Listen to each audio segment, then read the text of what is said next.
Okay, everybody, we're going to do one more session on options. I've added more sessions on options because the various tests have expanded quite a bit in options.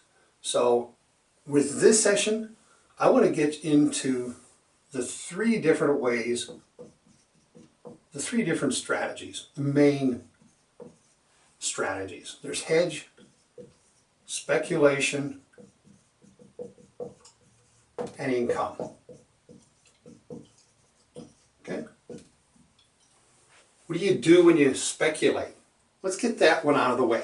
That one's just too straightforward, simple, and not complicated. Typically, let's just take a one option strategy. Okay?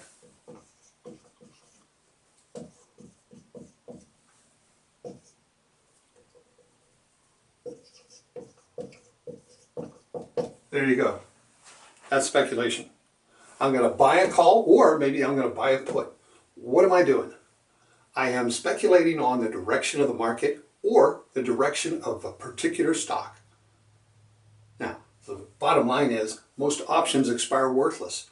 So if you're on the buying side, it is more speculative. But here's the thing, it's leverage. And leverage always has more risk, right? You know, options, you bet. But also look at leverage for margin trading. If you guess right, you know, you multiply your profits.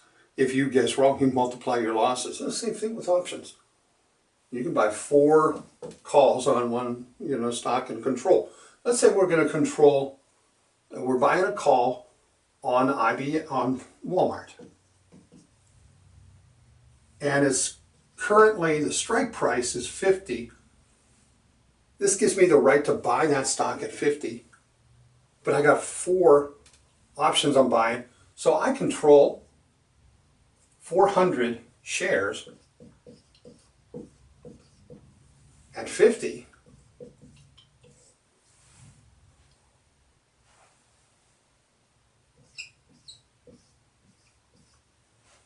And let's say the premium is, we're not worried about the month or what. So the premium is 3. Okay, $1,200.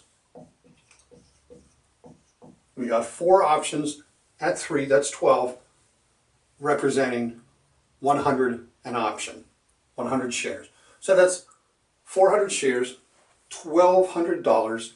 I control $20,000 in Walmart stock for $1,200. If it goes my way, I have leverage. If it goes down, what can I lose? There you go, the 1,200. I can lose the 1,200. When I buy on speculation or anything, my largest loss is the premium that I'm paying. And it works the same way with puts. The only thing is, I think the price is going to go down. I want to sell out. Do I want to buy the Walmart? Chances are, if I'm a speculator, I want to get in and I want to get out. I just basically want to control that much stock for this price. And if it goes in my way, what if it's at 62? Well, then I got $12 in value, in intrinsic value, maybe a month left, maybe that's another $1 in time.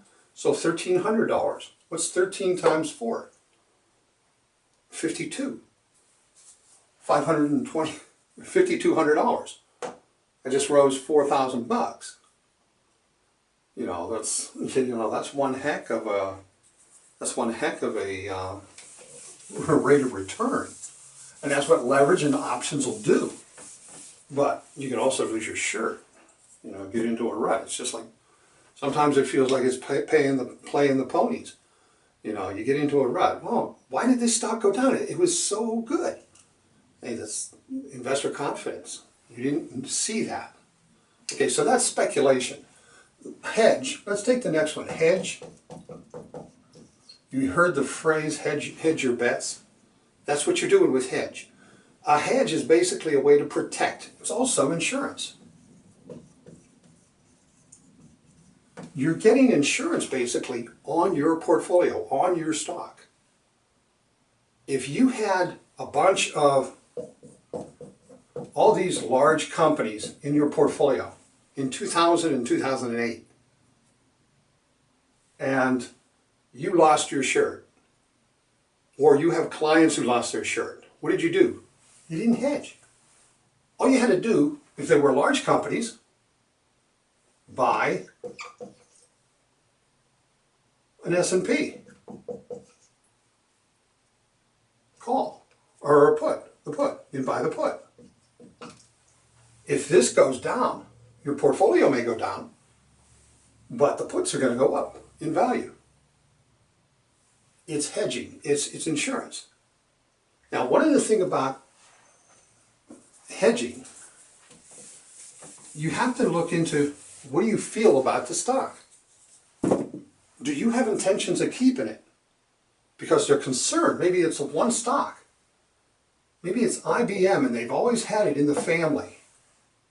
Oh, we don't want to know, but it's at $50 right now, and everybody's talking about the market going down. And I think it's going to happen too. Okay, buy a put. Let's buy a put. IBM put.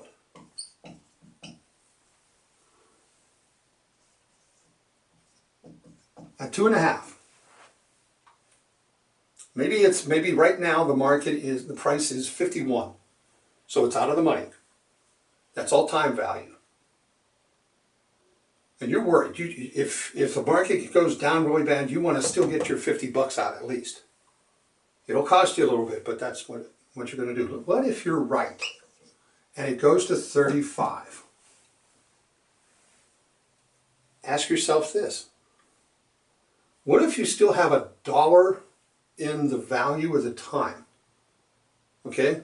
Time value is $1. Maybe it's only got 1 month left. And it's down at 35. What's the price of that option? Okay, you're 15 in the money, plus 1, so the option price is going to be 16. I stated 1 because time went by. This was all time value that I spoke of. So now we're a month before expiration. My options are worth 16.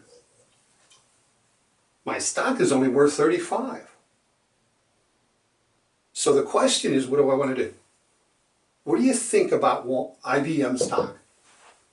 You talk to your client that way. You say, what about IBM stock? What do you think? Oh, it took a dive. I'm glad I got that option. Yeah, it did. What do you think is going to happen now? How far down do you think it is? Oh, I think it's down to the level where it's going to be. This is the lowest it's going to be. It may stay around there a little bit, but it'll go back up. Oh, good. So, what do you want to do with your stock? You still like it? Well, I don't like it at 50, it's bad, but down here it's pretty good. And you got this. In that case, if somebody had an inkling to stay with the stock, okay, sell the option. What's it going to look like? He's going to get $1,600 for the option, and he owns the stock currently at 35. There you go. He's not out too much. He got the 51 back where he was. Now, if he's right and it recovers, what happens?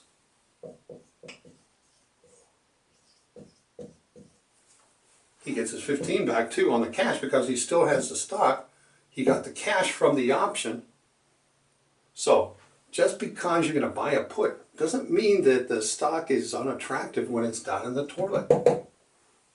It just means investor confidence was bad. So, I would simply say, what do you think about the stock? You think it's going to work better? Yeah, I think it'll recover. Okay, let's just sell the option. What can you do with the options? Any option that you own, any option you buy, you can exercise it, you can sell it, or it could expire worthless. Okay? That's hedging. Utilize a put on an existing fund. Well, let me put it this way. Could you use a call? Sure. What if you had a down market position? What if you short sold? You did a short sale. You want the stock to go down, but now you're worried it's going to go up. How are you going to protect that? Buy a call. It's the same thing. You're hedging. Hedging means you're taking the opposite position. Short selling, you want the market to go down, right? How do you protect about that? Well, you buy something, you acquire or do something that would profit when the market goes up. That's the whole idea behind hedging. You take an opposite market position. Just because the question says, how do you hedge this position? That doesn't always mean a put. What is the current position doing? Is it going to profit when the market goes up? Okay, then you've got to do something that profits when the market goes down. Related to that security. Okay, now we got income. This is one of my favorites. You own Boise Cascade stock. I used to do this a lot with Boise Cascade, with Kmart, with a lot of stocks that were reasonably priced. The price was like $9 to $15 on a regular basis. Sometimes it got into the 20s. So what I would do is I had people in these stocks and they would come to me and they say, well, it's not doing anything. It goes up $1, it goes down $1. It's not doing anything. Well, what do you want to do? You want to make some money on it? I told you about making income on those stocks. So here's how you do it. You own Boise Cascade stock, 100 shares.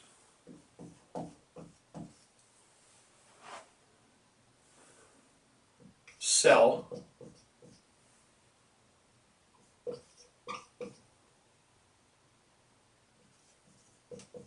a call option. And let's say the price is $17.50 right now. The market is $17.50. I'm going to sell it 20 January at 2. Okay, 20 January at 2. I'm going to give him 3 months, maybe 4. I want a decent price, so I have to go maybe 4 months to get the $2. So in 4 months, if this thing goes up $2.50,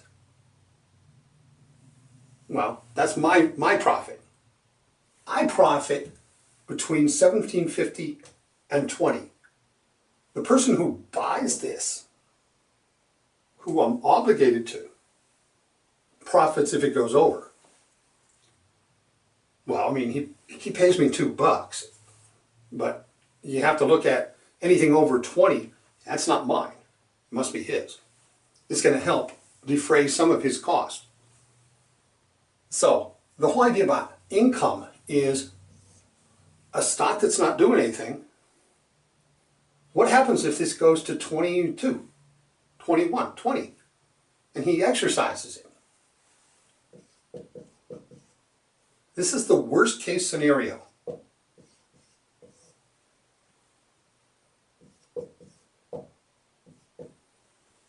The worst case scenario is nothing happens. The price goes to $17.50 and stays there and does nothing. But if that's the case, I got $2, right? So that's more than 10% in a 4-month period. Who's going to scream at that now? But what if it gets exercised against me? Oh my Lord, I have to give up my stock.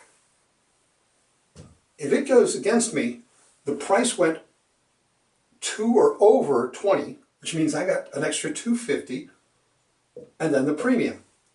So I got $4.50 on a $17.50. That ain't bad. That's better than 25%. Better than 25% for 4 months. What if it goes to 19? And it never goes over 19. It expires, worthless, at 19. What am I going to do? sell, call,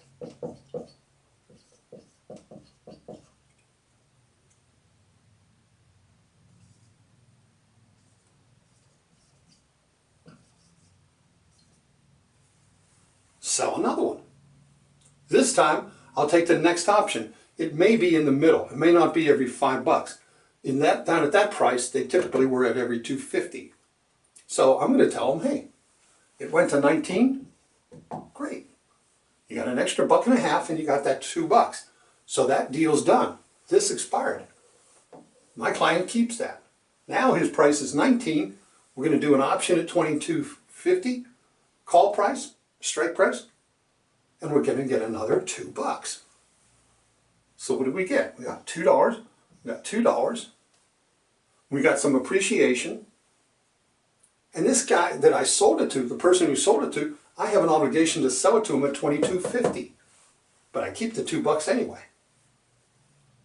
What if it does go and it's exercised? What's the worst case? The worst case is I get $22.50. It's up $3.50 from there.